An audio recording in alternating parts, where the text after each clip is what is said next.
Imagine a force so subtle, yet so powerful, that it can erase centuries of culture, language, and identity without firing a single shot. A force that doesn't conquer by invasion, but by absorption. For generations, we've watched nations rise and fall, empires clash and crumble. But what if the most effective form of conquest isn't through military might, but through an insidious, almost invisible process of cultural transformation? What if an entire civilization has mastered the art of turning outsiders into themselves, not by force, but by a slow, relentless embrace? This is the untold story of how China turns outsiders into Chinese. From the vast steppes of Mongolia to the ancient Silk Road, China has encountered countless cultures. Yet, time and again, these vibrant traditions have faded, reshaped, and often subsumed into the dominant Han Chinese identity. This isn't just ancient history, it's a living, evolving strategy. In this documentary, we'll uncover the historical roots of this phenomenon, known as Sinicization, and expose the shocking modern tactics employed today, from financial incentives for intermarriage to the architectural transformation of religious sites. By the end, you'll understand the profound implications of this silent absorption and why it's more relevant now than ever before. For millennia, China has been a cultural melting pot, but with a unique twist. Unlike empires that imposed their will through brute force, China often absorbed its conquerors. Take the Northern Wei dynasty, for instance. In the 5th century, the Tuoba, a nomadic people, conquered parts of northern China. But instead of maintaining their distinct identity, Emperor Xiaowen issued a decree that would change everything. He ordered his people to adopt Han surnames, speak Chinese, and wear Han clothing. Why did this decision change everything? It was a strategic move, yes, but it also set a precedent. To rule China, you had to become Chinese. Fast forward to the Qing dynasty, where the Manchu conquerors, despite their initial resistance,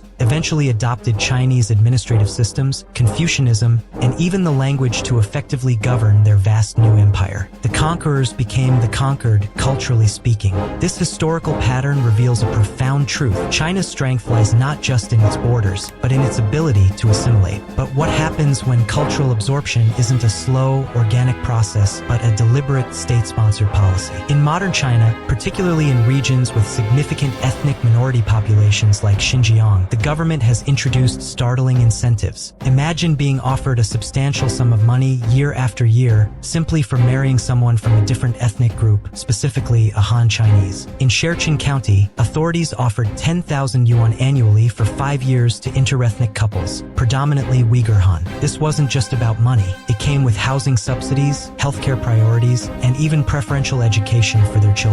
It's a policy designed to weave the fabric of Han culture into the very lineage of minority groups. But what the government did next was unbelievable, extending beyond just financial inducements. The drive for cultural unity extends deeply into daily life, targeting the very foundations of identity, language, and religion. Recent years have seen the implementation of a new ethnic unity law, effectively mandating Mandarin Chinese in schools and public life, even in traditionally autonomous regions. This shift, often framed as promoting national cohesion, is seen by many as a direct threat to indigenous languages, pushing them towards obsolescence within a single generation. Why is this decision changing everything for minority languages? Because language is the vessel of culture, and controlling it is a powerful step towards assimilation. Simultaneously, a silent architectural transformation is underway. Mosques in China are increasingly undergoing an architectural facelift, with traditional Islamic domes and minarets being replaced by Chinese-style pagodas. Crosses on churches are removed, replaced by Chinese flags. Religious texts are reinterpreted to align with socialist values and Chinese characteristics. This isn't just about aesthetics. It's a profound re-engineering of religious identity, ensuring that faith itself reflects the dominant culture. It's a visual and spiritual Sinicization, making every sacred space echo the state's narrative. Beyond direct cultural policies, China employs powerful economic levers to foster integration. Massive infrastructure projects and development initiatives in regions like Xinjiang and Tibet often lead to a significant influx of Han Chinese migrants. These new populations, drawn by economic opportunities, naturally dilute the demographic dominance of local ethnic groups. Furthermore, poverty alleviation programs, while seemingly benevolent, sometimes involve relocating rural minority villagers into modern apartment complexes. Here, they are surrounded by by urban, predominantly Han, lifestyles, subtly but effectively detaching them from their traditional ways of life and community structures. This economic integration,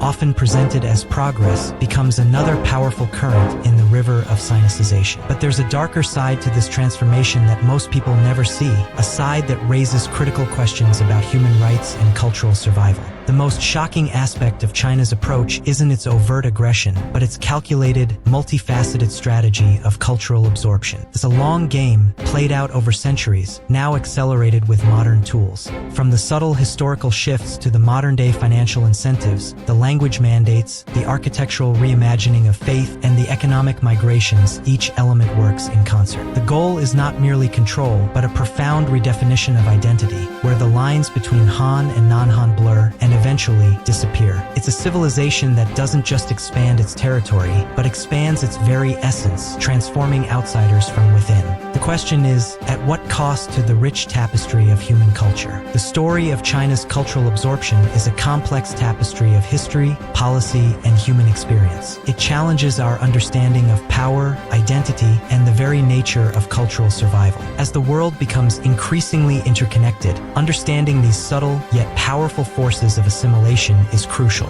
It's a reminder that culture is not static. It's a dynamic, vulnerable entity, constantly shaped by the currents of history and the will of nations. The silent absorption continues, leaving us to ponder, what does it truly mean to be Chinese, and what happens to those who are asked to become so? If you found this exploration into China's unique approach to cultural integration thought-provoking, make sure to hit that subscribe button for more in-depth documentaries like this. And let us know in the comments below, what are your thoughts on Sinicization and its impact on global culture?